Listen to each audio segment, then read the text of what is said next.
তো আমাদের রাউটারটি কিন্তু দীর্ঘদিন ব্যবহার করার ফলে কিন্তু এটা রাউটারের রেঞ্জটা কিন্তু দিন দিন কমতে থাকে। আর হ্যাঁ, এই একটি সেটিংস যদি আপনি চালু করেন তাহলে আপনার রাউটারের সিগন্যালটা হয়তো কিছুটা হলো ভালো পারফরমেন্স দিবে। তো কি এই সেটিংস, কীভাবে এই সেটিংসটা চালু করবেন সম্পূর্ণ স্টেপ বাই স্টেপ আজকের এই ভিডিওতে দেখিয়ে দেবো। তাই বেশি কথা না বলে চলে যাই মোবাইল স্ক্রিনে। তো ফাইনালি চলে আসলাম মোবাইল স্ক্রিনে। তো ওয়াইফাই সিগন্যাল বাড়ানোর জন্য এখানে আপনাদের রাউটারে একটি সেটিংস করা লাগবে। আর হ্যাঁ, আপনাদেরকে একটা কথা বলে যে এখানে ভিডিওটা বোঝার বিষয়, এখানে কেউ ভিডিওটা স্কিপ করবেন না, সকলে ভিডিওটা ধৈর্য সহকারে দেখেন। তো এখান থেকে আপনার রাউটারের একটি সেটিংস চালু করা লাগবে যে ওয়াইফাই সিগন্যাল বাড়ানোর জন্য। তো আপনার রাউটারের অ্যাডমিন প্যানেলে যাওয়া লাগবে এর জন্য। তো আপনি এখান থেকে আপনার রাউটার অ্যাডমিন প্যানেলে যাওয়ার জন্য যে কোনো একটি ক্রোম ব্রাউজারে যাবেন। অর্থাৎ আমি এখান থেকে গুগল ক্রোম ব্রাউজারে যাচ্ছি। তো আপনি যে কোনো একটি ব্রাউজারে গেলেই চলবে। জাস্ট গুগল ক্রোম বাজারে আমি আপনাদেরকে দেখিয়ে দিচ্ছি। জাস্ট এখান থেকে এসে আপনার রাউটারের যে ল্যান আইপি অ্যাড্রেস সেটা লিখে সার্চ করবেন। তো 192.168.0.1। তো আপনার রাউটার ল্যান আইপি অ্যাড্রেস আপনি লিখে সার্চ করবেন। তো ল্যান আইপি অ্যাড্রেস লিখে সার্চ করে দেওয়ার পর যদি এখানে আপনার রাউটার লগইন পাসওয়ার্ড থাকে তাহলে কিন্তু লগইন পাসওয়ার্ড চাইবে। যেহেতু আমার এখানে লগইন পাসওয়ার্ড নেই সেহেতু এখানে কোনো পাসওয়ার্ড চাই না, সরাসরি অ্যাডমিন প্যানেলে নিয়ে এসে পড়েছে। তো এখান থেকে আমাদের যে ওয়াইফাই সিগন্যাল বাড়ানোর জন্য যে সেটিংসটা করা লাগবে, তো সেটিংসটা করার জন্য উপর 3 লাইন অপশন পাবেন, জাস্ট এটার উপর একটা ক্লিক করবেন।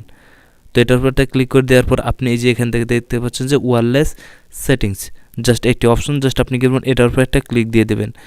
তো এটার উপর একটা ক্লিক দেওয়ার পর ঠিক এরকম একটা ইন্টারফেস আসবে। তো ইন্টারফেসটা আসার পর আপনি উপর দিকে স্ক্রল ডাউন করবেন।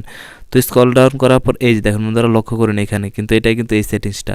তো এখান থেকে দেখতে পাচ্ছেন ওয়াইফাই সিগন্যাল স্ট্রেংথ, দেখতে পাচ্ছেন এই যে দেখেন বন্ধুরা, আপনার কিন্তু যেটা আমি আপনাদেরকে মার্ক করে দেখাচ্ছি। তো এখানে কিন্তু আপনার কিন্তু দুটি অপশন দেখতে পাচ্ছেন যে ওয়াইফাই সিগন্যাল স্টেট যে একটি অপশন দেখতে পাচ্ছেন। তো এই দেখতে পাচ্ছেন সিগন্যাল স্টেট। তো এটা কিন্তু আমাদের কিন্তু অনেকেরই লো দেওয়া থাকে কিংবা হাই দেওয়া থাকে।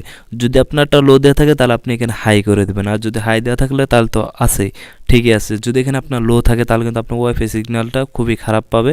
তো এখান থেকে আপনি কী করবেন, এখান থেকে যে আপনি লো দেওয়া থাকলে আপনি এখান থেকে হাই সিলেক্ট করে দেবেন।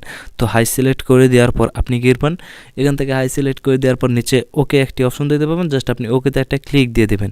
তো এই সেটিংসটা যদি আপনি চালু করেন তাহলে আশা করি যে আপনার রাউটারটা আগের তুলনায় কিছু না হলেও কিছু বেটার পারফরমেন্স দেবে যদি আপনি এই ওয়াইফাই সিগন্যাল স্টেট যদি এই সেটিংসটা যদি আপনি চালু করেন।